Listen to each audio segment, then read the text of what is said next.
Bab 306 menjadi internasional, halaman setengah.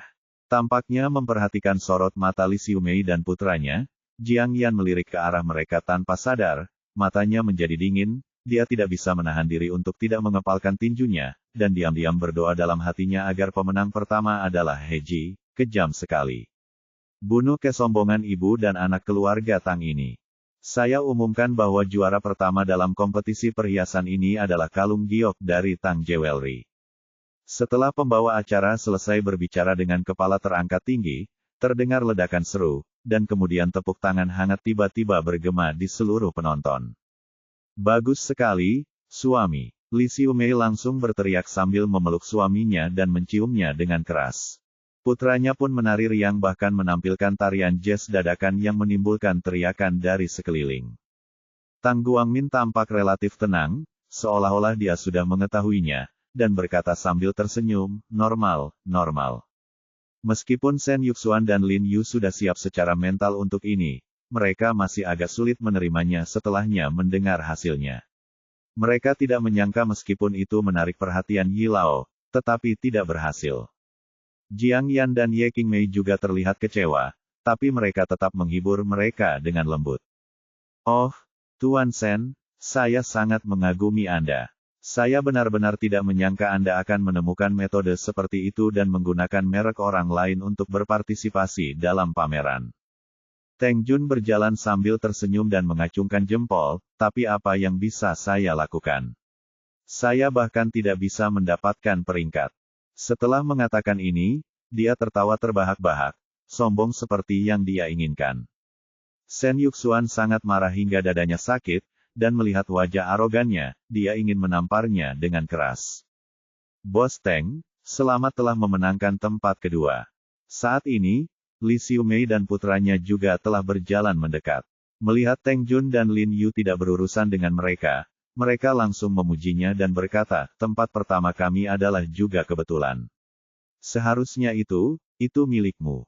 Haha, Butang bercanda. Kamu pantas menjadi nomor 1. Faktanya, keluarga kita berdua bisa menjadi nomor 1, selama kita tidak melakukannya, biarkan beberapa bajingan mengambil keuntungan darinya. Tuan Teng, dia juga tersenyum dan memujinya.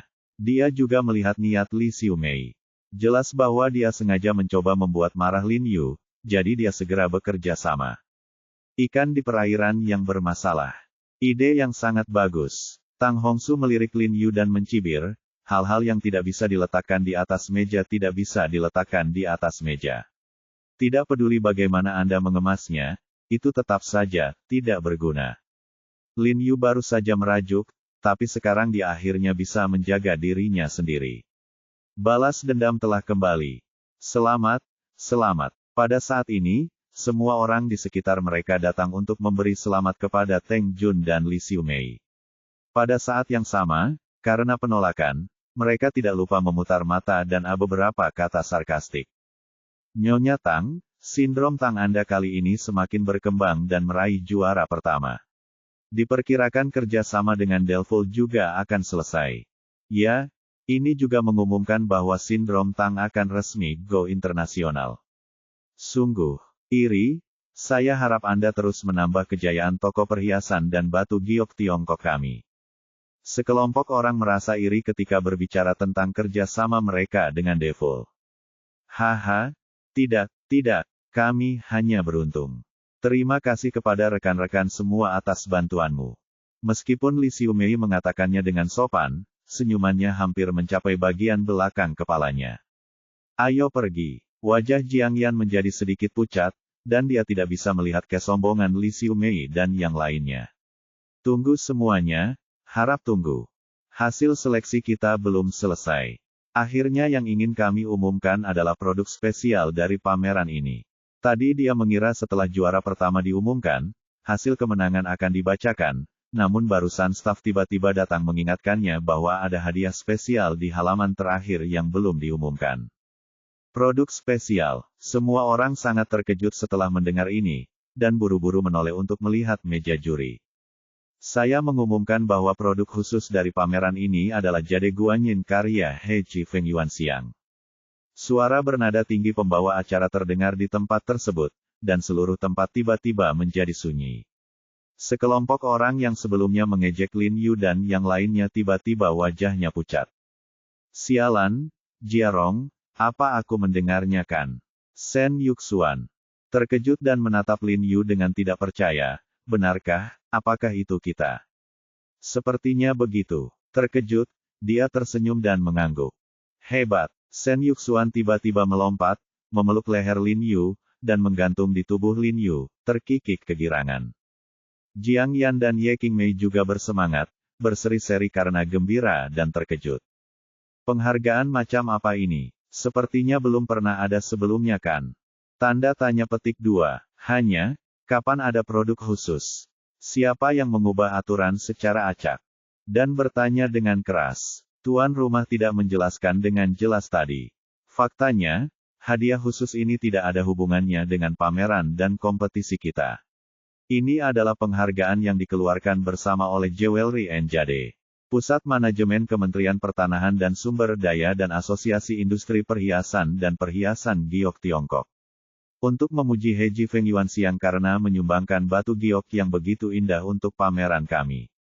Direktur Pusat Manajemen Perhiasan dan Giok berdiri dan menjelaskan kepada semua orang, karena Yi Sikuan adalah wakil presiden dari Asosiasi Industri Perhiasan dan Perhiasan Giok China, jadi dia dapat mewakili seluruh asosiasi sepenuhnya. Sekelompok orang tidak bisa berkata-kata ketika mendengar ini. Jika penghargaan ini tidak ada hubungannya dengan kompetisi ini, mereka tidak berhak untuk berbicara. Li Xiumei dan putranya tampak sangat marah. Mereka memandang Lin Yu dengan dingin, bibir mereka berubah menjadi ungu dan sedikit bergetar. Teng Jun, yang sebelumnya sombong, menjadi kecewa saat ini. Dia berkedip dan menatap Lin Yu dan Sen Yuxuan yang bersemangat, merasa bahwa semuanya sangat tidak nyata. Tuan He, saya dengan sungguh-sungguh mengundang Anda, Heji Feng Yuanxiang, untuk menjadi mitra strategis kami di Devil International Jewelry.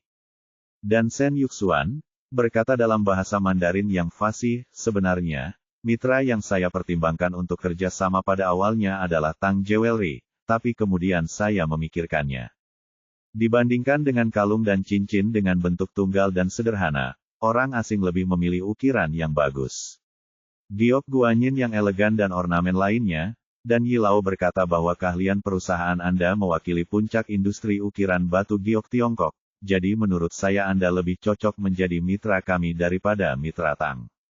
Apakah Anda bersedia?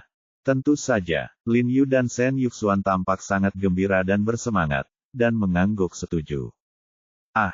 Li Xiumei berseru seolah kepalanya dipukul ketika mendengar ini, memutar matanya, bersandar, dan jatuh ke tanah dengan bunyi gedebuk. Karena perhatian semua orang tertuju pada Blanche, mereka tidak melihatnya pingsan. Baru setelah dia jatuh ke tanah dan mengeluarkan suara teredam, orang-orang di sekitar menyadari bahwa dia pingsan. Bu, ada apa denganmu, Bu? Wajah Tang Hongsu langsung memucat, dan dia buru-buru membungkuk untuk memeluk ibunya. Xiao Mei, Tang Guangmin tidak lagi setenang awalnya. Saat memeriksa istrinya, dia berteriak kepada pengawalnya, cepat mengemudi. Bab 306 menjadi internasional, halaman 2/2. Kemudian Tang Hongsu buru-buru menjemput ibunya dan berjalan keluar. Ketika dia melewati Lin Yu, dia tidak lupa memberinya tatapan dingin dan penuh kebencian. Jika Heji tidak turun tangan, semua penghargaan hari ini akan menjadi milik mereka. Teng Jun, yang sebelumnya sombong, menjadi sangat jelek saat ini, dan sangat marah hingga giginya hampir patah. Jika Lin Yu tidak merebut Duan Fengnian, mungkin keluarga merekalah yang bekerja sama dengannya hari ini. Tuan Teng, maaf telah mengecewakan Anda kali ini. Sen Yuxuan merasa sangat bahagia saat melihat ekspresi Teng Jun yang kempes, dan tidak lupa menggodanya dengan keras. Tapi jangan berkecil hati, tempat kedua sudah ada, sudah itu hasil yang sangat bagus. Hahaha. Sen Yuxuan meniru penampilan arogan Teng Jun dan tertawa liar, sepertinya dia pantas menerima pukulan lebih dari Teng Jun. Tolong aku. Teng Jun merasakan darah melonjak di dadanya dan tidak bisa berdiri lagi. Dia segera memanggil orang-orang di sebelahnya dan meminta mereka untuk menahannya. Ah, Tuan Teng, apakah Anda merasa tidak nyaman di suatu tempat? Tidak masalah. Saya seorang dokter. Apakah Anda ingin saya memberi Anda 2 suntikan? Lin Yu juga dengan cepat mengambil kesempatan itu untuk mengejeknya sambil tersenyum, merasakan hatinya rileks. Depresi tadi telah hilang. Teng Jun menelan ludahnya dan berkata dengan suara gemetar, "Ayo, pergi." Sekelompok anak buahnya dengan cepat membantunya keluar. Melihat bahwa masalah ini sudah pasti, sekelompok penjual perhiasan buru-buru berkumpul untuk menyerahkan kartu nama mereka kepada Lin Yu dan Shen Yuxuan sebagai cara untuk lebih dekat pemenang terbesar dalam pameran hari ini. Kemudian Heji dan Devil menandatangani perjanjian kerjasama, di bawah kesaksian bersama dari media. Lin Yu, Shen Yuxuan dan Blanche berpegangan tangan erat dan mengangkatnya bersama. "Jiarong, hari ini benar-benar menyenangkan, haha." Shen Yuxuan menyenandungkan sebuah lagu dengan penuh semangat. Saat mereka menyelesaikan semua detailnya dengan Devil dan keluar dari mall, waktu sudah menunjukkan pukul 10 malam, dan salju turun, di luar telah berhenti. Tapi kepingan salju tipis telah menutupi seluruh tanah. Para pembuat perhiasan dan karyawan lainnya telah pergi, dan hanya ada beberapa orang yang tersisa di pintu sambil mengenang masa lalu. "Keluar, siapa yang memintamu berada di sini?" Pada saat ini, teriakan marah datang dari samping, dan seorang penjaga keamanan menendang seorang anak laki-laki berkulit hitam dan kurus berusia 15 atau 16 tahun ke tanah kemasan. Bunga tunggal yang indah tiba-tiba tersebar di seluruh tanah. "Apa yang kamu lakukan?" Ketika Jiang Yan melihat adegan ini, dia langsung memarahi penjaga keamanan dengan marah. "Anak ini menyebalkan sekali. Aku sudah menyuruhnya pergi beberapa kali, tapi dia tidak mau pergi. Apakah kamu punya simpati? Dia pasti mengalami kesulitan dalam menjual bunga di usianya yang sangat terlambat." Jiang Yan memelototi penjaga keamanan di samping dengan marah, lalu membungkuk untuk membantu anak itu mengambil bunga. Banyak orang seperti ini yang berjualan bunga atau perhiasan dan barang-barang kecil lainnya di jalanan ramai pada malam hari. Ada yang melakukannya untuk mencari uang tambahan sebagai pekerjaan sampingan, dan ada pula yang terpaksa mencari nafkah untuk menambah penghasilan keluarga. Dari anak laki-laki berkulit hitam kurus ini dilihat dari penampilannya, dia mungkin yang terakhir, yang sangat membangkitkan simpati Jiang Yan. "Ya, bahkan jika kamu mengusirnya, tidak perlu memukulinya." Ye Qingmei juga melirik penjaga keamanan dengan sedikit tidak senang, merasa bahwa dia telah bertindak terlalu jauh tanah, dan pakaiannya mungkin basah. Setelah berbicara, dia juga membungkuk untuk membantu mengambil bunga. "Sial, seekor anjing meremehkan." Shen Yuxuan juga mengumpat dengan marah, lalu berkata kepada Lin Yu, "Tunggu sebentar, aku akan mengemudi." Lin Yu juga mengerutkan kening dan menatap penjaga keamanan dengan dingin.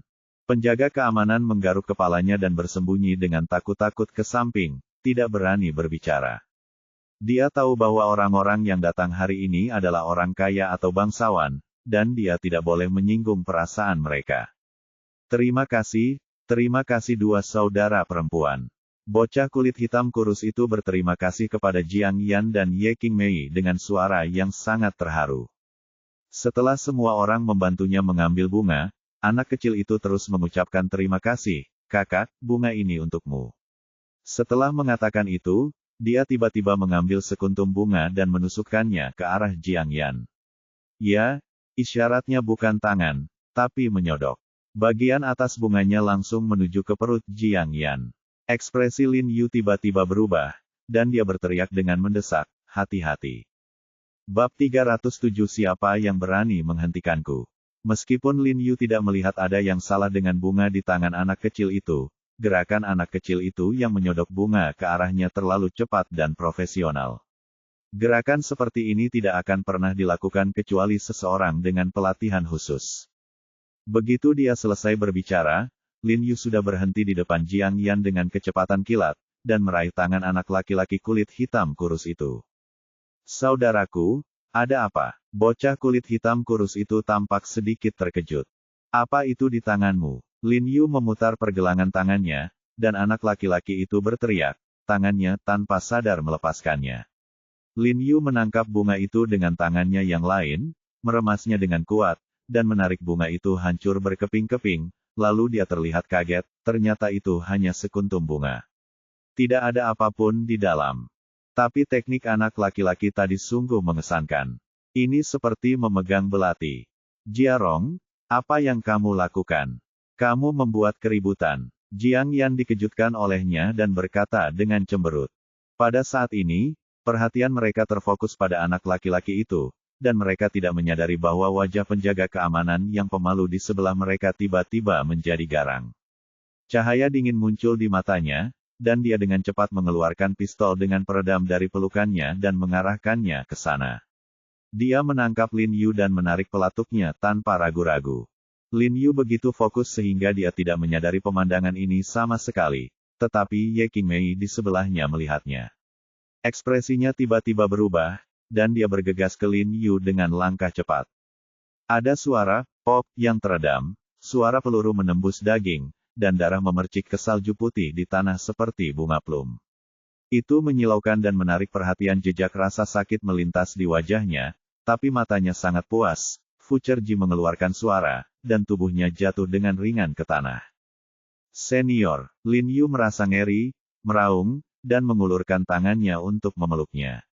Melihat darah dengan cepat menyebar di gaun malam oranye putih di bagian pinggang, dia merasa seperti 1000 anak panah menusuk jantungnya.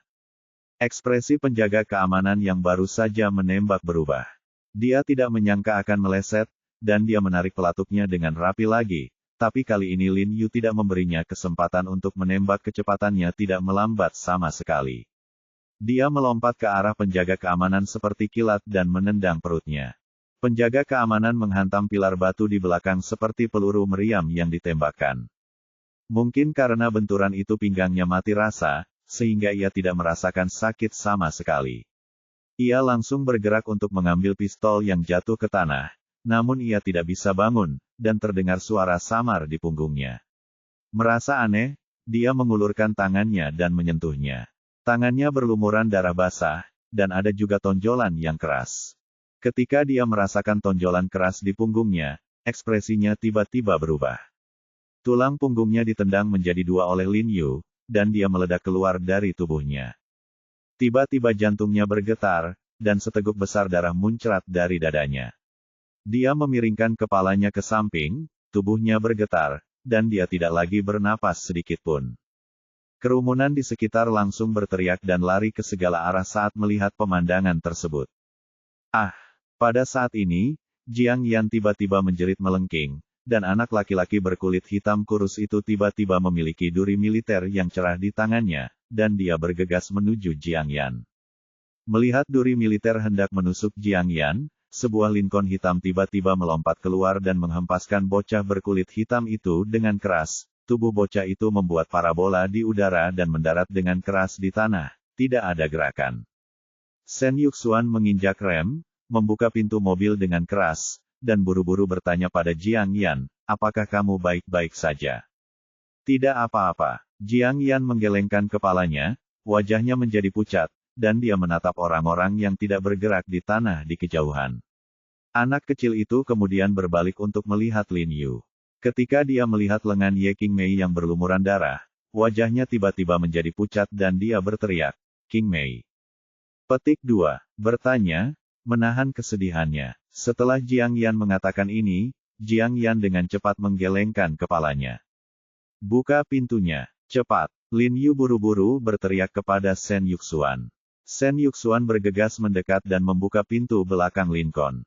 Lin Yu membungkuk, bergegas masuk dengan Ye Qingmei di pelukannya, dan kemudian langsung menempatkan Ye Qingmei di kursi samping. Meskipun set kursi ini sangat berharga, itu tidak seberapa dibandingkan dengan nyawa Ye Qingmei. Lin Yu merobek rok Ye Qingmei, lalu mengambil air di atas meja dan membasuh lukanya. Setelah memastikan lokasi luka di punggungnya, dia menopang tubuh Ye Qingmei dengan satu tangan dan menyalurkan kekuatan spiritual di tubuhnya dengan itu, lainnya. Sebuah telapak tangan menamparkan perutnya. Terdengar suara teredam, dan peluru logam seukuran kacang polong terlempar ke kursi dengan noda darah di atasnya. Lin Yu dengan cepat mengeluarkan jarum perak yang dibawanya dan dengan lembut memasukkan beberapa jarum ke sekitar luka Ye Qingmei untuk membantunya menghentikan pendarahan. Cepat, Yuxuan, kembali ke aula kebangkitan. Lin Yu segera berteriak kepada Shen Yuxuan. Meskipun dia membantu Ye Qingmei menghentikan pendarahannya, lukanya belum sembuh dan perlu dikembalikan ke aula kelahiran kembali untuk perawatan lebih lanjut. Shen Yuxuan melirik penjaga keamanan dengan mata mati di sebelah pilar batu dan anak laki-laki kecil yang tergeletak di tanah di kejauhan. Dia ragu-ragu sejenak, lalu buru-buru naik ke dalam mobil dan segera menyalakan mobil. Jiang Yan juga buru-buru masuk ke kopilot, menoleh ke Lin Yu dan bertanya, apakah Qingmei baik-baik saja? Tidak apa-apa untuk saat ini. Untungnya, tidak ada bagian vital yang terluka, tapi kita harus kembali dan mengobati lukanya sesegera mungkin. Suara Lin Yu sedikit keras ketika dia berbicara. Sedikit gemetar, jelas bahwa dia belum pulih dari rasa takutnya sekarang. Dia terlalu takut. Dia takut dia akan melihat Ye Qingmei meninggalkannya. Dia takut semua janjinya padanya akan berubah menjadi hutang titik patah hatinya, dia akan melakukannya. Itu tidak akan pernah diketahui selamanya. Melihat kepanikan Lin Yu, Jiang Yan tidak berkata apa-apa, berbalik, mengulurkan tangannya, dan meraih tangannya. Lin Yu melirik Jiang Yan, dan mau tidak mau meningkatkan kekuatannya saat memegang jari-jarinya. Baru kemudian jantungnya yang berdetak kencang menjadi tenang. Mencicit. Saat ini, Shen Yuxuan tiba-tiba menginjak pedal gas. Sebelum mereka sempat keluar dari perempatan pertama, mereka dihadang oleh mobil polisi yang melaju dengan cepat. Mereka melihat dua mobil polisi tergeletak di depan mereka, kiri dan benar. Dua mobil polisi off-road juga melaju di perempatan dan mengerem mendadak saat sampai. Rupanya orang yang melarikan diri tadi menelepon polisi. Kemudian belasan polisi segera turun dari beberapa mobil polisi. Mereka semua memegang pistol, dan mereka semua menunjuk ke arah Lin Yu. Lampu sorot di kendaraan off-road juga bersinar terang, membuat orang tidak bisa membuka mata. Salah satu pemimpin, seorang pria berhidung mancung, memegang pengeras suara dan berkata dengan dingin, orang-orang yang berada di dalam kendaraan di depan, harap segera keluar dari kendaraan, letakkan senjata, dan pegang kepala dengan tangan. Keluar dari kendaraan segera, letakkan senjatamu, dan pegang kepalamu dengan tanganmu. Tolong bekerja sama. Tolong bekerja sama. Kalau tidak, kami akan mengambil tindakan wajib. Jiarong, apa yang harus saya lakukan? Shen Yuxuan menelan ludah dan berbalik untuk bertanya Lin Yu dengan sedikit cemas. Dia belum pernah melihat adegan sebesar ini, jadi dia merasa sedikit gugup saat ini. Tidak apa-apa, jangan khawatir. Lin Yu berkata sambil mencari-cari dirinya sendiri, ingin menunjukkan kartu identitas perwira intelijen militernya untuk mengusir mereka, tetapi setelah menyentuhnya, dia ingat bahwa dia tidak membawanya, sama sekali, karena dia membawa benda ini. Itu terlalu merepotkan dan tidak banyak berguna, jadi dia pada dasarnya melemparkannya ke klinik pada hari kerja. Tanpa diduga, dia tidak bisa mengeluarkannya saat dia membutuhkannya hari ini. Apakah orang-orang di dalam mobil mendengarmu? Saya ulangi, letakkan senjata Anda dan segera keluar dari mobil, jika tidak kami akan mengambil tindakan paksa. Pria berhidung mancung itu berteriak lagi, dengan nada dingin baru saja mendengarkan polisi. Orang-orang mengatakan bahwa pria di dalam mobil itu menendang seorang penjaga keamanan sampai mati. Kalian tunggu di dalam mobil, saya akan turun dan memberitahu mereka. Lin Yu segera melompat keluar dari mobil, dan sekelompok polisi tiba-tiba merasa seperti sedang menghadapi musuh yang tangguh, memegang senjatanya erat-erat dan membidik ke arah Lin Yu. Lin Yu mengangkat tangannya dan menjabatnya, menunjukkan bahwa dia tidak memiliki senjata di tangannya. Dia mengangkat hidungnya dan berkata kepada pria itu, petugas, ada pasien dengan luka tembak di mobil saya yang memerlukan perawatan medis segera setelahnya, mungkin. Tolong permudah kami dan biarkan kami kembali. Anda cukup mengikuti kami ke rumah sakit. Apakah Anda bercanda dengan anak berusia 3 tahun? Pria berhidung tinggi itu memarahi dengan dingin dan berkata dengan tegas, Anda tidak punya hak untuk menawar di sini. Anda tahu apa yang Anda lakukan sekarang. Buang saja senjatanya dan ikuti kami kembali ke stasiun. Pelurunya tidak bermata. Sudah kubilang, ada orang yang terluka di mobilku. Lin Yu sudah tidak sabar, dan ada sedikit kemarahan dalam kata-katanya. Jika ada yang terluka, kami akan membawa mereka ke rumah sakit. Segera keluarkan yang lain. Pria berhidung mancung itu berkata dengan dingin, saya akan mengatakannya untuk yang terakhir kali, hentikan perlawanan, jika tidak jangan salahkan kami karena bersikap kasar.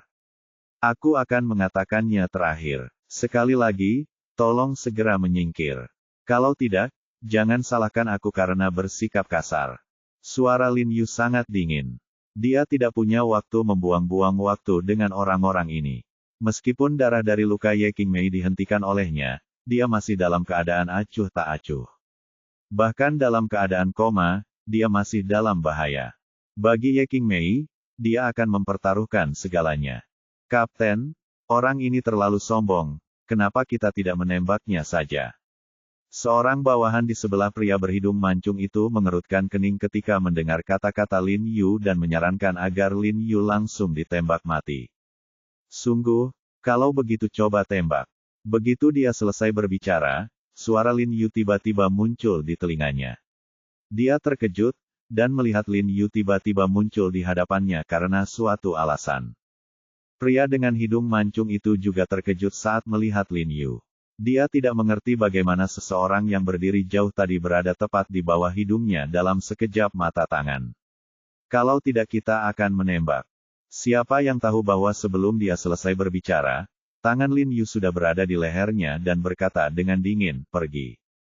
Siapa yang berani? Saat dia berbicara, dia sudah mencubit pria itu dengan hidung mancung. Pria berhidung mancung itu merobek tangan Lin Yu dengan kedua tangannya, tetapi tangan Lin Yu seperti tang besi, meremas tenggorokannya begitu erat hingga dia tidak bisa bernapas sama sekali tanpa sadar, wajahnya memerah karena menahan diri. Semua orang yang hadir menjadi pucat karena ketakutan ketika melihat pemandangan ini. Mereka tidak mengerti bagaimana pemuda kurus seperti itu bisa memiliki kekuatan sebesar itu. Siapa yang berani menghentikanku? Lin Yu berteriak dengan marah, diam-diam menambahkan suara batinnya. Itu seperti angin kencang yang lewat, bertiup dengan kekuatan yang kuat, menyebabkan hati semua petugas polisi yang hadir tiba-tiba tenggelam, menahan mereka senjata. Tangannya sedikit gemetar. Bab 308, dia berada pada level di luar jangkauan kita, halaman setengah. Minggir, biarkan dia pergi. Salah satu wakil kapten melihat mata Lin Yu merah, dan dia jelas memiliki niat membunuh. Terlebih lagi, mulut kapten mereka terbuka dan dia tidak bisa menahannya lagi teriak kepada orang-orang di sekitarnya. Selain itu, dia baru saja melihat kecepatan kilat Lin Yu, yang benar-benar berbeda dari orang biasa. Jika mereka mengalami kesulitan dengan Lin Yu, bahkan jika mereka membunuhnya, mereka mungkin akan menderita banyak korban. Jadi setelah mempertimbangkan pro dan kontra, kami hanya bisa membiarkannya pergi dulu. Mendengar perkataannya, polisi segera meletakkan senjatanya, dan Lin Yu menurunkan pria berhidung mancung itu. Pria berhidung mancung itu menutupi lehernya dan terbatuk keras beberapa kali, lalu ekspresinya melembut.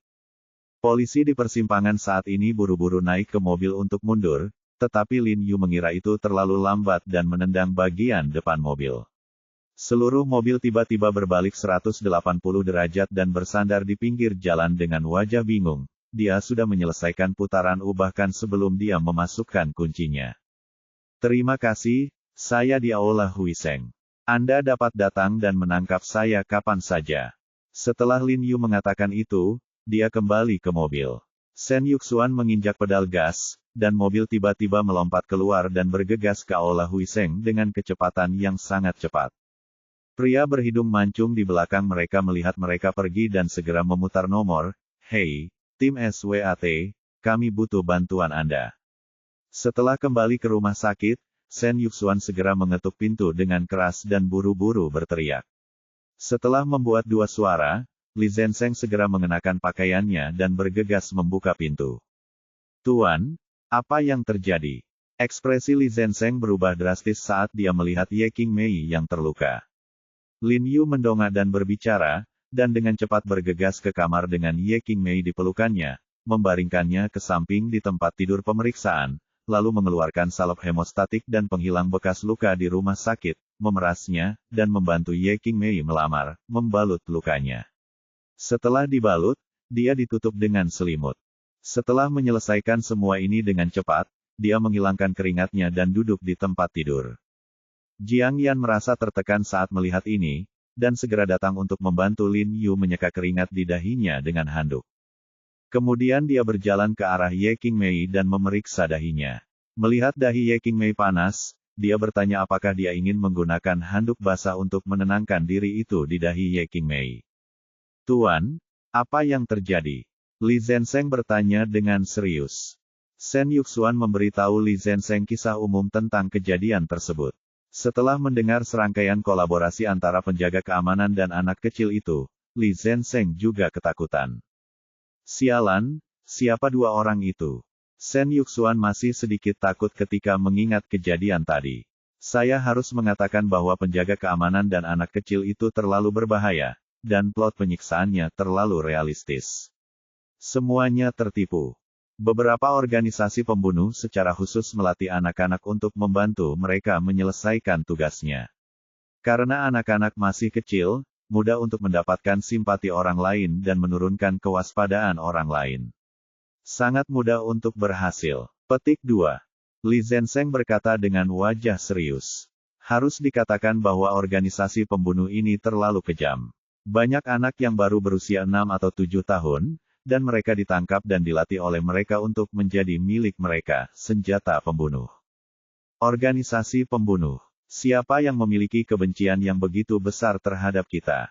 Shen Yuxuan menelan ludah dan menoleh ke arah Lin Yu. Meskipun dia mengatakan, kita, dia tahu bahwa kedua orang ini mengincar kita kali ini. Lin Yu menggelengkan kepalanya dengan lembut dan menatap Ye Qingmei di tempat tidur tanpa berkedip. Dia benar-benar tidak punya waktu untuk memikirkannya sekarang. Jika itu orang lain, dia pasti tidak akan khawatir sedikit pun, karena dia percaya pada keterampilan medisnya. Tetapi jika itu adalah Ye Qingmei, dia tidak bisa tidak meragukan dirinya sendiri, seolah-olah dia menderita paranoia, dan terus berpikir tentang apakah dia cocok, apakah ada ramuan dalam salep yang mungkin menyebabkan alergi. Mungkinkah dia melewatkan sesuatu saat memeriksa lukanya tadi? Dia takut jika dia tidak berhati-hati, Ye Qingmei tidak akan pernah bangun lagi. Padahal, alasan kenapa dia curiga adalah karena dia terlalu peduli. Pada saat ini, tiba-tiba terdengar suara sirene yang cepat di luar, tajam dan memekakkan telinga. Rusak, Jiarong, mereka mengejarmu. Ketika Shen Yuxuan mendengar suara itu, dia tiba-tiba berdiri seolah-olah dia tersengat listrik, wajahnya sangat panik. Lin Yu menyandarkan kepalanya ke dinding, memandang Shen Yuxuan, tersenyum lemah, dan berkata, tidak apa-apa. Kemudian dia menunjuk ke lemari di dinding dan berkata, di laci ketiga, ada tanda pengenal perwira militer berwarna merah kartu. Keluarkan saja dan biarkan mereka melihatnya dan mereka akan pergi. Lin Yu sudah sedikit kelelahan, dan dia benar-benar tidak ingin berurusan dengan orang-orang ini lagi. Jadi dia meminta Shen Yuxuan untuk keluar dan menyerahkannya, dokumen kepada mereka. Meskipun ide ini tidak boleh ditampilkan dengan mudah, sesuatu yang tidak terduga terjadi hari ini dan telah mencapai titik di mana harus ditampilkan. Sedangkan sisanya, biarkan Han Bing yang menanganinya. Shen Yuxuan sedikit terkejut ketika mendengar ini. Dia segera mengikuti instruksi Lin Yu dan berjalan ke lemari, membuka laci, mengeluarkan kartu identitas perwira militernya, dan bertanya-tanya, kapan kamu menjadi perwira? Dengar, kalian sudah dikepung. Kalian sudah dikepung. Saya minta kalian meletakkan senjata kalian dan segera keluar. Kalau tidak, kami akan menyerang. Saat ini, suara pelan terdengar dari pengeras suara di luar. Sudah ada beberapa semakin banyak titik merah yang bergetar di atasnya, dan terlihat jelas bahwa sekelompok anggota tim SWAT telah mengarahkan senapan sniper dan senapannya ke pusat medis. Bagaimana? Apakah kamu berani pergi dan memberikannya kepada mereka? Lin Yu menyeringai dan berkata, jika kamu tidak berani, biarkan saudara Li pergi. Ya, bagaimana kalau aku pergi juga, dengan cepat? Tidak, tidak, aku akan pergi. Shen Yuxuan menggelengkan kepalanya dan bersikeras, hanya ingin menggunakan kesempatan ini untuk melatih keberaniannya. Kemudian dia mengambil ide militernya dan berjalan keluar. Setelah berjalan ke aula, dia melihat lusinan titik merah segera berkumpul di tubuhnya. Dia tidak bisa menahan gemetar ketakutan, dan wajahnya menjadi pucat. Namun, dia mengertakkan gigi dan berjalan keluar dengan berpura-pura tenang. Angkat tanganmu. Teriakan dingin datang dari luar. Shen Yuxuan dengan cepat mengangkat tangannya ke atas kepalanya, lapisan tipis keringat dingin sudah terbentuk di dahinya. Jangan tembak. Saya punya ide untuk ditunjukkan kepada Anda. Shen Yuxuan berjalan keluar perlahan sambil berbicara, lalu menjabat ide merah di tangannya. Kamu akan mengerti semuanya setelah membacanya. Petik 2. Pria berhidung tinggi berkata dengan dingin kepada Shen Yuxuan, lemparkan. Shen Yuxuan segera melemparkan kartu identitas petugas ke tangannya. Pria berhidung mancung itu mengambil kartu identitas perwira militernya dan melihatnya. Dia melihat tulisan, Departemen Intelijen Militer, di atasnya dan pangkat, Mayor, di pangkat militer dan berkata dengan dingin, sejak zaman kuno, Kaisar telah melakukan kejahatan yang sama seperti rakyat jelata. Apalagi He Jiarong ini. Dia seorang mayor, bahkan seorang kolonel senior, jadi saya bisa menangkapnya tanpa gagal. Faktanya, apa kata pria berhidung mancung itu sedikit sombong. Belum lagi seorang kolonel senior, bahkan mayor ini, dia agak ragu untuk menangkapnya, tapi tidak ada yang bisa dia lakukan untuk mengatasinya sangat buruk. Lin Yu menendang seseorang sampai mati di jalan, tetapi hal itu disaksikan oleh banyak orang. Jadi dia tidak bisa menahan diri untuk tidak menangkapnya. Ini bukan masalah pangkat militer. Perhatikan baik-baik otoritas sertifikat di atas. Bab 308, dia berada pada level di luar jangkauan kita, halaman 2/2. Pria berhidung mancung itu mengerutkan kening dan berkata, Badan Intelijen Militer. Ya, tahukah Anda apa itu Badan Intelijen Militer? Jika Anda tidak tahu, telepon saja dan tanyakan kepada komandan Anda sesuai dengan apa yang diteriakkan. Lin Yu mengajarinya. Hubungi komandan kami, dan saya akan tetap menangkap Anda. Pria berhidung mancung itu mendengus kasar, tetapi karena pertimbangan yang cermat, dia tetap mengeluarkan ponselnya dan menelepon atasan langsungnya. Hei, Direktur Niu, saya sedang keluar untuk menelepon polisi dan bertemu dengan sekelompok tersangka yang sangat berbahaya. Ada sesuatu yang ingin saya konfirmasi dengan Anda. Niu Ju di ujung lain telepon sedang berbaring di kursi di ruang belajar, minum teh dan menonton drama idola. Ketika dia mendengar kata-katanya, dia berkata dengan ringan, kamu masih bertanya padaku apa yang aku lakukan. Kamu sudah seorang detektif berpengalaman selama bertahun-tahun. Jika berani melawan, kamu akan dibunuh. Itu bukan perlawanan, hanya saja mereka menunjukkan tanda pengenal militer. Pria berhidung mancung itu mengerutkan kening. Jika tidak ada sertifikat, apakah seorang tentara tidak dapat dimintai pertanggungjawaban karena melanggar hukum? Dia harus ditangkap. Niu Ju mengerutkan kening dan berkata dengan dingin sambil menyesap teh. Ya, pria berhidung mancung itu berteriak, lalu mengumpat, sudah kubilang. Aku belum pernah mendengar tentang Departemen Intelijen Militer atau Departemen Pelaporan Militer. Ujung lain telepon. Dia menuangkan teh ke komputer, meraih ponsel di atas meja, dan berkata dengan cemas, apa-apaan ini, militer? Militer, Badan Intelijen Militer. Agensi, pernahkah kamu mendengar tentang organisasi ini? Orang ini pangkat militernya sepertinya semacam mayor. Petik 2. Pria berhidung mancung itu bergumam sambil membuka-buka kartu identitas militernya. Mayor, Mayor, Niu Ju menelan ludah, dengan wajah panik. Dia telah mendengar tentang Departemen Intelijen Militer, seseorang yang terlalu misterius untuk berada di Departemen Misterius Kementerian Keamanan Publik. Semua anggota keluarga harus mematuhi perintah dengan hormat, apalagi seorang mayor yang bermartabat. Apakah kamu telah melakukan sesuatu pada seseorang? Tanda seru petik 2. Niu Ju bertanya dengan cemas, bahkan tidak mau minum teh.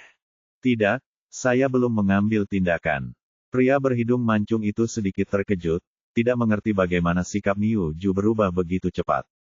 Bagus, bagus, cepat, cepat mundur. Tetapi mereka membunuh seseorang. Pria berhidung tinggi itu berkata dengan cemas, ada beberapa saksi. Mereka menangani kasus ini dengan normal. Begini, tidak ada yang akan meminta pertanggungjawabanmu bahkan jika kamu terbunuh. Pria berhidung tinggi itu bergidik ketika mendengar ini. Apakah ini begitu kuat? Omong kosong, direktur bajingan kecil sepertiku ini tidak ada apa-apanya di depan orang lain, apa pendapatmu tentangmu? Niu Ju berkata dengan marah, orang-orang ini sudah lama bersamaku, dan mereka masih cuek. Terima kasih Niu Ju telah mengingatkanku, terima kasih Niu Ju telah mengingatkanku, aku akan mundur sekarang, aku akan mundur sekarang. Pria dengan batang hidung mancung itu begitu ketakutan hingga butiran keringat muncul di hidungnya. Ingatlah untuk meminta maaf padaku. Ya, ya. Pria berhidung mancung itu menjawab dengan cepat. Setelah menutup telepon, dia langsung berteriak melalui pengeras suara, perhatian semua kelompok, perhatian masing-masing kelompok, segera mundur, segera mundur. Telah mundur. Setelah itu, pria berhidung tinggi dengan hati-hati mengambil kembali kartu identitas perwira militer itu ke Sen Yuxuan dengan kedua tangannya, dan berkata dengan hormat, adik, maaf, ada kesalahpahaman.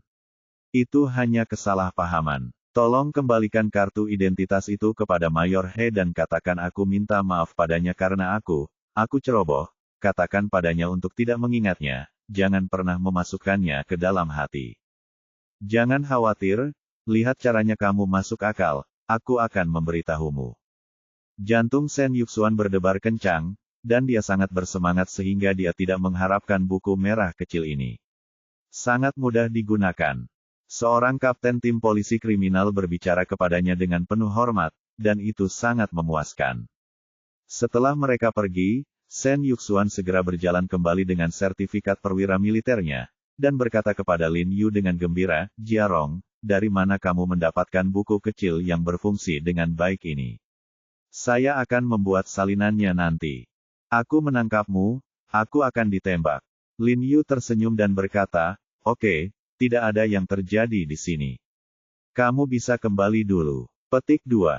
Tidak, aku akan tinggal bersamamu di sini, aku hanya mendengarkan saudara Li menceritakan kisah-kisah tentang masa lalu itu. Sen Yuxuan terkekeh. Sejujurnya, setelah apa yang terjadi tadi, dia sedikit takut untuk pulang selarut ini. Adegan tragis penjaga keamanan yang menatap dengan matanya saat dia meninggal masih membekas di benaknya. Oke, kalau begitu kamu boleh tinggal di sini. Lin Yu berkata kepada Li Zenseng, Saudara Li, Saudari Yan dan saya tidak akan berangkat malam ini. Kami di sini untuk menemani King Mei. Pergi dan tutup pintunya. Ingat, terkunci. Dia tidak ada di rumah, dia tentu saja tidak mempercayai Jiang Yan untuk kembali sendirian, jadi dia memintanya untuk tinggal di sini bersamanya. Oke, Li Zenseng setuju, dan segera menutup pintu dan jendela, serta mematikan lampu di aula. Namun siapa yang menyangka begitu dia kembali ke rumah dan duduk, terdengar ketukan pelan di pintu penutup yang berat.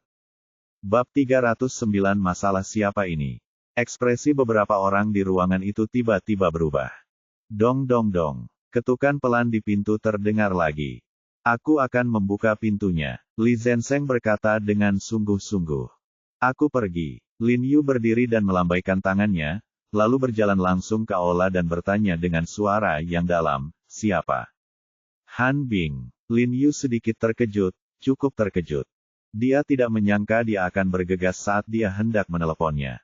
Oke, aku memiliki kemampuan pengenalan suara yang cukup bagus. Han Bing tersenyum, tapi dia tidak menyangka Lin Yu bisa mengetahui bahwa itu adalah dia setelah hanya mengucapkan satu kata. Lin Yu buru-buru membuka pintu, menggelengkan kepalanya dan berkata sambil tersenyum pahit, saya tidak memiliki kemampuan apapun, saya rasa saya tidak bisa kembali hidup-hidup malam ini. Memikirkan kakak perempuan senior yang tidak sadarkan diri, dia masih merasakan sedikit panik. Oke, kamu sangat cakap kali ini. Han Bing menggelengkan kepalanya dan tersenyum, dan berkata, orang-orang dari Kementerian Keamanan Publik telah menelepon wakil direktur kami. Hatinya gemetar mendengarnya. Mungkinkah dia telah menimbulkan masalah pada kantor intelijen militer dengan menggunakan kartu identitas petugas? Bukan apa-apa. Orang-orang di sana terus meminta maaf, mengatakan bahwa mereka tidak menjaga bawahannya dan menabrak Mayor He. Kami bilang tidak apa-apa, tapi mereka terus meminta maaf. Itu sangat menjengkelkan. Ya, Han Bing menggelengkan kepalanya tak berdaya. Lin Yu tidak bisa menahan senyum ketika mendengar ini, dan merasa sangat emosional. Dia tidak menyangka bahwa departemen yang sangat dia tolak untuk bergabung akan sangat membantunya pada saat kritis. Tapi kamu tidak boleh menunjukkan kemampuanmu di depan banyak orang. Kudengar kamu baru saja meraih leher kapten dan mengangkatnya. Han Bing mengerutkan kening dan menatap Lin Yu dengan heran. Untungnya, aku meminta mereka untuk memblokir berita tersebut, jika tidak maka akan menimbulkan masalah yang tidak perlu bagi Anda. Dia berpikir bahwa kekuatan Lin Yu terbatas pada seni mistik, tetapi dia tidak menyangka bahwa kekuatan pribadinya begitu luar biasa. Aku terlalu cemas. Lin Yu menghela nafas pelan. Memikirkan hal itu, dia memang merasa bahwa dia agak menonjol. Tapi Ye Qingmei berada dalam kondisi kritis saat itu, dan dia tidak bisa berpikir dengan hati-hati. Jika polisi tidak menyingkir tepat waktu, dia akan benar-benar berniat membunuh. Dan ketika dia memikirkan tentang penjaga keamanan palsu tadi, dia merasa sedikit menyesal. Dia merasa bahwa dia seharusnya tidak begitu kejam dan seharusnya membiarkannya hidup tidak bisa mengendalikan dirinya ketika dia sangat marah. Setelah memasuki ruangan, Han Bing melirik ke arah Ye Qingmei, yang sedang berbaring di ranjang rumah sakit dengan tatapan lemah, mengerutkan kening dan berkata, "Ini bukan masalah besar, kan?" Lin Yu mengangguk. Wajahnya sedikit serius. Keluar dan bicara. Han Bing memanggil Lin Yu ke ruang tunggu di luar lobi. Setelah duduk, dia bertanya dengan cemas, apa yang terjadi? Saya bergegas setelah menerima pemberitahuan. Situasi spesifiknya juga saya tidak bertanya. Jelas. Setelah menerima pemberitahuan dari atas dan mengetahui bahwa Lin Yu telah diserang, dia bergegas ke rumah sakit sambil menelepon untuk mengatur agar anak buahnya pergi ke lokasi kejadian. Lin Yu menghela nafas dan menceritakan kisah umum tentang apa yang terjadi. Kelompok orang ini jelas ada di sini untukmu. Dilihat dari metode ini, itu harus dilakukan oleh organisasi pembunuh asing. Jika tidak, mereka tidak akan pernah bekerja sama dengan baik, kata Han Bing sambil mengerutkan kening anak-anak menjadi mengenai si pembunuh. Pikirkan baik-baik, siapa yang memiliki kebencian yang begitu besar terhadap Anda, dan bersusah payah menggunakan organisasi pembunuh asing untuk menyingkirkan Anda. Mungkinkah itu wanita tua dari Tang Jewelry atau orang yang dicari Teng Jun? Benar, Shen Yuxuan menyela. Bagaimanapun, Heiji mencuri perhatian di pameran perhiasan ini dan mencuri kehormatan kedua keluarga mereka. Meski hanya masalah peringkat di permukaan, kepentingan tersembunyi yang terlibat di baliknya sebenarnya sangat besar, sangat mungkin bagi mereka untuk mengambil tindakan ekstrim untuk membalas. Tidak mungkin, karena dia adalah anggota organisasi pembunuh, bagaimana dia bisa datang begitu cepat kecuali dia sudah bersiap sebelumnya. Lin Yu menggelengkan kepalanya, lagi pula, meskipun Teng Jun memiliki dendam yang mendalam dengan kita, dia sangat membenci kita. Siapa orang ini? Apakah dia dapat diandalkan? Han Bing mengerutkan kening dan menatap Shen Yuxuan dari atas ke bawah. Dia hanya memiliki sedikit kontak dengan Shen Yuxuan sebelumnya, jadi dia tidak bisa tidak bertanya dengan hati-hati setelah melihatnya. Dapat diandalkan, ini saudaraku. Lin Yu mengangguk dan memperkenalkan kepada Shen Yuxuan, ini Kolonel Han Binghan dari Departemen Intelijen Militer. Oh, halo, mengulurkan tangannya. Berjabat tangan dengan Han Bing, dia berkata dengan penuh semangat, Kolonel Han, lihat. Kualifikasi saya. Apakah saya punya harapan untuk terpilih menjadi Departemen Intelijen Militer? Memikirkannya, dia bermimpi memasuki Departemen Intelijen Militer di. Maaf, kualifikasi Anda terlalu rendah. Han Bing berbicara secara langsung dan dengan tegas menolaknya. Shen Yuxuan tiba-tiba merasakan sakit di dadanya, dan semua ilusinya hancur seketika. Jika aku tidak salah, hal ini mungkin dilakukan oleh orang-orang dari keluarga Wan. Wajah Lin Yu menjadi serius saat dia mengingat terakhir kali Wan Weiyun dibawa pergi oleh orang-orang dari militer di depan pusat medisnya ke atas. Dikatakan bahwa Wan Weiyun telah dibebaskan, tetapi dikirim ke rumah sakit jiwa. Dia menjadi gila, baik dan buruk. Untuk mencegahnya berpura-pura gila, tentara secara khusus mengatur agar orang-orang mengawasinya 24 jam sehari. Setelah apa yang terjadi pada Wan Xiaochuan dan Wan Weiyun, keluarga Wan sudah sangat membencinya, jadi wajar jika dia melakukan hal seperti itu. Namun, meski dia berspekulasi seperti ini, dia tidak berani menarik kesimpulan. Bagaimanapun, dia masih memiliki lawan tersembunyi di ibu kota, yaitu pria misterius di ibu kota yang telah berulang kali mengganggunya di kota Qinghai. Meskipun dia belum mengambil tindakan sejak dia datang ke ibu kota, dia tahu bahwa orang ini pasti diam-diam mengawasinya. Dia punya firasat bahwa jika orang ini tidak mengambil tindakan, begitu dia melakukannya, itu akan menjadi pukulan yang fatal. Ia bahkan samar-samar berharap kejadian ini ada hubungannya dengan pria misterius tersebut. Selama ia bisa mengetahui identitasnya, duri di hatinya akan tercabut. Dibandingkan dengan Wan Jia yang sangat membencinya namun menunjukkannya secara terbuka, dia lebih takut pada sosok kuat yang bersembunyi di kegelapan ini. Tidak masalah. Orang-orang kita sudah pergi ke tempat kejadian untuk menyelidikinya. Saya yakin akan segera ada berita. Han Bing mengangguk. Benar saja, tidak lama setelah dia selesai berbicara, bawahannya memanggilnya. Orang yang meneleponnya adalah pria berambut pendek yang dikirim Han Bing ke keluarga Li terakhir kali untuk membantu Lin Yu menangkap Suan Qingzi anggota Departemen Intelijen Militer. Kapten juga merupakan bawahan langsung Han Bing. Kolonel Han, penjaga keamanan ini sudah mati dan informasi identitasnya tidak dapat ditemukan, tapi saya berspekulasi bahwa dia pasti anggota Sanyuan Hua, sebuah organisasi pembunuh asing yang terkenal. Kata Tan Kai dengan tenang. Bunga 3 yuan. Ekspresi Han Bing sedikit berubah dan dia membenarkan, apakah kamu yakin? Seharusnya, belati yang dibawanya memiliki ukiran bunga 3 yuan di atasnya. Mayor He, kamu dalam masalah kali ini. Han Bing menoleh untuk melihat Lin Yu dan tersenyum pahit, cukup mengkhawatirkannya. Bab 309 Masalah siapa ini, halaman 2/2. Anda tahu, Sanyuan Hua adalah salah satu dari 10 atau bahkan 5 besar dari 10 organisasi pembunuh teratas di dunia, dan terkenal dengan metodenya yang kejam dan bengis. Kolonel Han, mungkin, belum tentu. Tan Kai di ujung telepon sedikit tersandung ketika mendengar kata-kata Han Bing. Pada saat ini, dia menyaksikan dengan kaget di wajahnya ketika beberapa dokter forensik memindahkan penjaga keamanan yang mati itu dari pilar batu. Dia tidak bisa menahan nafas dalam-dalam ketika dia melihat dua duri putih yang patah dari tubuh penjaga keamanan itu. Tendangan dari perut mematahkan tulang punggung lawan dengan satu tendangan. Petik 2. Hah, tidak yakin apa? Han Bing mengerutkan kening dan bertanya dengan bingung. Saya bilang itu belum tentu masalah Mayor He, mungkin masalah Sanyuan Hua dan orang-orang yang mempekerjakan mereka. Tan Kai berkata dengan semangat, Anda tahu, sejauh yang saya tahu, Mayor He menendang orang ini sampai mati. Pukul perutnya, dan tulang punggungnya tiba-tiba patah menjadi 2 bagian dan keluar dari tubuhnya. Benarkah, benarkah? Ekspresi Han Bing tiba-tiba berubah ketika dia mendengar ini, bagaimana ini mungkin? Jika dia diserang dari belakang dan tulang punggungnya patah, dia akan tetap mempercayainya, tapi ini ditendang dari depan mobil berkecepatan tinggi menabraknya secara langsung, mustahil untuk mematahkannya. Seberapa eksplosifnya ini? Itu sangat kuat sehingga tidak normal.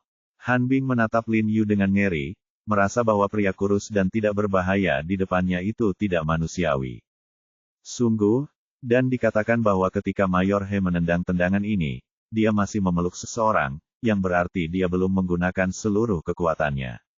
Tan Kai ketakutan dan tidak bisa menahan guncangan kepalanya dan tersenyum pahit. Kemudian matanya berbinar dan dia buru-buru berkata. Dia melangkah, mengulurkan tangannya dan dengan lembut menggali pilar batu tempat penjaga keamanan tadi berbaring. Dengan suara, pop, sepotong kecil ubin jatuh. Tiba-tiba jantungnya bergetar, wajahnya menjadi pucat, dan dia berkata dengan gemetar, Kolonel Han, tembok yang ditabrak penjaga keamanan, tembok itu retak. Han Bing membuka mulutnya lebar-lebar karena terkejut, dan rahangnya hampir terjatuh.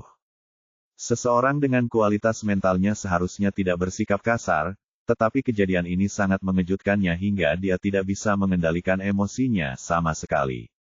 Kolonel Han, ada apa? Lin Yu bertanya sedikit bingung ketika dia melihatnya seperti ini, apakah terjadi sesuatu lagi? Tidak, tidak. Han Bing dengan cepat menggelengkan kepalanya, dan wajahnya kembali cerah ekspresi. Dengan nada dingin, dia bertanya kepada Tan Kai di ujung lain telepon, biarkan orang-orang dari Departemen Teknologi Jaringan memeriksa dengan cermat untuk melihat apakah mereka dapat mengetahui siapa di negara ini yang telah melakukan transaksi keuangan dengan organisasi Sanyuan Hua. Petik 2. Ya, Tan Kai setelah laporan itu, dia langsung menutup telepon. Kamu baru saja mengatakan bunga 3 yuan, bunga 3 yuan apa? Lin Yu bertanya dengan penuh semangat.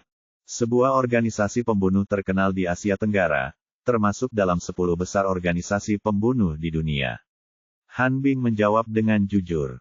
Kemungkinan besar sudah masuk 5 besar sekarang. Li Zenseng menambahkan dengan cemberut. Pantas saja dia selalu merasa metode kedua orang ini sudah familiar sekarang berpikir bahwa ketika dia menjalankan misi, dia juga mengikuti saya bertemu orang-orang dari organisasi ini. Meski berhasil menyapu bersih semua lawan, mereka tidak mendapatkan hasil yang baik. Saya telah mengirim orang untuk menyelidikinya. Saya yakin kita akan segera mengetahui siapa yang mempekerjakan mereka. Han Bing buru-buru menghibur Lin Yu. Kita masih perlu memeriksanya. Kenapa? Anak kecil itu tidak terselamatkan. Lin Yu berkata dengan cemberut. Dia mengira tabrakan dengan mobil Shen Yuxuan tidak terlalu serius dan anak kecil itu tidak akan mati. Anak kecil, ya, saya lupa menanyakan kondisi anak kecil itu. Setelah Lin Yu mengingatkan, Han Bing buru-buru memutar telepon dan menelepon kembali Tan Kai, bagaimana kabar anak kecil itu? Apakah dia sudah diselamatkan? Bab 310 Organisasi Intim. Anak kecil apa? Tan Kai bertanya dengan wajah bingung. Anak kecil itu menjual bunga dengan penjaga keamanan. Apakah dia, oleh? Han Bing mengerutkan kening dan berkata dengan cemas. Dia tidak dapat mengingat apa yang dia katakan untuk beberapa saat mata. Ditabrak mobil. Shen Yuxuan dengan cepat menambahkan kata-katanya, menunjuk dirinya sendiri dengan agak memuji, dan berkata sambil tersenyum, saya menabraknya. Mobilnya, bukankah kamu mengirimnya ke rumah sakit? Han Bing menambahkan dengan tergesa-gesa, anak kecil itu juga seorang pembunuh, dan dia bersama penjaga keamanan. Aku belum pernah mendengarnya. Tan Kai berkata dengan curiga, jika ada hal seperti itu, seharusnya polisi itu memberitahunya sekarang. Dia meminta Han Bing untuk menunggu, lalu berlari ke arah polisi yang tiba di sebelahnya, dan buru-buru bertanya, halo, izinkan saya bertanya, apakah ada anak kecil yang ditabrak mobil di tempat kejadian? Bersamaan dengan pembunuhnya. Anak kecil, tidak. Polisi itu menggelengkan kepalanya dan bertanya-tanya, ketika kami datang, kami hanya melihat penjaga keamanan palsu yang mati. Kami tidak melihat siapapun kecuali dia. Ketika kami menelepon polisi, orang-orang hanya menyebutkannya. Melihat penjaga keamanan palsu ini menembak, tidak ada pria bersenjata lainnya. Ekspresi Tan Kai berubah dan dia berkata dengan sungguh-sungguh, Kolonel Han, polisi yang pertama kali tiba di tempat kejadian mengatakan mereka tidak menemukan anak kecil. Tidak, Han Bing juga sedikit terkejut. Dia menoleh untuk melihat Lin Yu dan menggelengkan kepalanya ke arahnya dengan ekspresi serius. Tidak mungkin, saya sendiri yang menabraknya dengan mobil saya. Shen Yuxuan adalah orang pertama yang merasa cemas. Han Bing segera menginstruksikan Tan Kai untuk bertanya kepada kapten di tempat kejadian, namun jawaban yang diterimanya tetap sama, mereka tiba dengan sangat cepat, namun saat pertama kali tiba, memang hanya ada satu satpam palsu yang mati di tempat kejadian. Memang tidak, Tan Kai menggelengkan kepalanya, lalu memperhatikan bunga-bunga berserakan di sebelahnya, dan buru-buru berjalan mendekat dan berkata, tapi memang ada bunga berserakan di tempat kejadian. Oke, aku mengerti. Pucat setelah menutup telepon dia berkata dengan sungguh-sungguh kepada Lin Yu, sepertinya dia melarikan diri. Tidak mungkin. Kekuatan tendangan saya pada pedal gas bahkan mungkin berakibat fatal. Bagaimana saya bisa melarikan diri? Anak ini terlalu kuat. Lin Yu juga cukup terkejut, dia juga melihatnya ketika Shen Yuxuan menabraknya. Itu memang relatif cepat dan dampaknya sangat kuat. Awalnya, dia khawatir anak kecil itu akan terbunuh, tapi juga lolos. Karena tidak ada seorang pun di tempat kejadian, dia seharusnya melarikan diri. Lin Yu menghela nafas pelan, menoleh ke Shen Yuxuan dan berkata, jika dia masih di ibu kota, kemungkinan besar dia akan menunggu kesempatan untuk menyerang lagi, lebih berhati-hati saat keluar di masa depan. Ketika Shen Yuxuan mendengar ini, dia sangat ketakutan sehingga dia menelan, wajahnya menjadi pucat, dan dia menyesal telah menginjak pedal gas dengan ringan. Dia seharusnya menginjak pedal gas sampai ke bawah, dan membunuh bocah kecil itu. Tuan, mengapa Anda tidak menelepon Dajun dan Qinlang? Lebih aman dengan cara ini. Bukankah pabrik farmasi juga membutuhkan keamanan? Li Zhensheng menyarankan yang terbaik adalah memanggil semua orang yang mampu untuk melindungi suami Anda dan orang-orang di sekitarnya. Yah, itu ide yang bagus. Lin Yu mengangguk dan setuju, biarkan Dajun dan Qinlang membawa setengah dari tim keamanan. Lalu biarkan Dajun mengikuti Yuxuan dan menjadi pengawal pribadi Yuxuan. Lebih baik memindahkan orang ke ibu kota untuk mendukung. Dikatakan bahwa di bawah pelatihan Qinlang dan Dajun, tingkat kelompok pasukan khusus ini telah kembali ke kondisi puncaknya, dan bahkan telah melampaui kondisi puncaknya.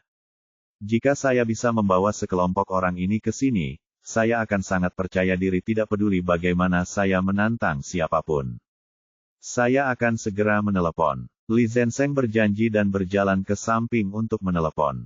Sebenarnya, kamu tidak perlu terlalu khawatir. Kantor intelijen militer selalu menjadi pendukung kuatmu. Han Bing menghibur Lin Yu, tapi rasanya aneh ketika dia mengatakan ini. Tampaknya orang yang sangat kuat seperti Lin Yu hingga tidak perlu bergantung pada departemen intelijen militer mereka sama sekali. Terima kasih. Ingatlah untuk memberi tahu saya sesegera mungkin jika ada hasil. Lin Yu tersenyum pada Han Bing dengan penuh rasa terima kasih bisa datang dan melakukan perjalanan secara langsung. Itu menunjukkan betapa pentingnya dia di hatinya. Setelah Han Bing pergi, Lin Yu meminta Shen Yuxuan dan Li Zhensheng untuk tidur di kamar, sementara dia dan Jiang Yan bergiliran menjaga Ye Qingmei di dalam. Setelah satu malam, demam Ye Qingmei hampir mereda, tapi dia masih koma. Lin Yu membantu mengganti balutan lukanya, dan kemudian dia menghela nafas lega. Meskipun Ye Qingmei belum bangun, dia telah keluar dari bahaya, dan hanya masalah waktu sebelum dia bangun. Pergilah tidur sebentar, aku belum tidur sedikit pun sepanjang malam. Jiang Yan berkata kepada Lin Yu dengan sedikit kesusahan. Bukankah kamu sama? Lin Yu tersenyum, menatap Jiang Yan yang matanya sedikit merah, dan merasakan kelembutan yang tak terlukiskan di hatinya waktu Yan ada di sisinya. Saat fajar, Han Bing datang ke rumah sakit lagi. Begitu dia memasuki pintu, dia berkata dengan cemas kepada Lin Yu, Mayor He, tebakan Anda benar, dalang di balik kali ini memang Wan Jia. Lin Yu tampak tenang ketika mendengar ini. Tidak ada kejutan besar di wajahnya, tapi ada sedikit rasa dingin di matanya. Dia berkata dengan suara yang dalam, apakah beritanya akurat? Akun perdagangan mereka sangat tersembunyi, tapi kami masih menemukannya. Dia mengeluarkan ponselnya dan menunjukkannya kepada Lin Yudao. Akun koleksi luar negeri ini adalah akun pribadi dan memiliki hubungan yang sangat dekat dengan orang-orang di Sanyuanhua, dan orang yang mentransfer uang itu. Meskipun perusahaan ini tampaknya tidak ada hubungannya dengan Wan Jia, setelah diperiksa dengan cermat oleh teknisi kami menemukan bahwa nama orang ini muncul di informasi pendaftaran. Han Bing berkata dan melihat-lihat foto itu lagi, hanya saja melihat ada seseorang di foto itu. Seorang pria muda berusia 30-an, mengenakan kacamata tanpa bingkai, terlihat lembut dan anggun. Alis dan matanya sangat mirip dengan Wan Weichen, tetapi dia tidak memiliki kelihayan di mata Wan Weichen. Siapa orang ini? Lin Yu mengerutkan kening dan berkata, putra Wan Weichen.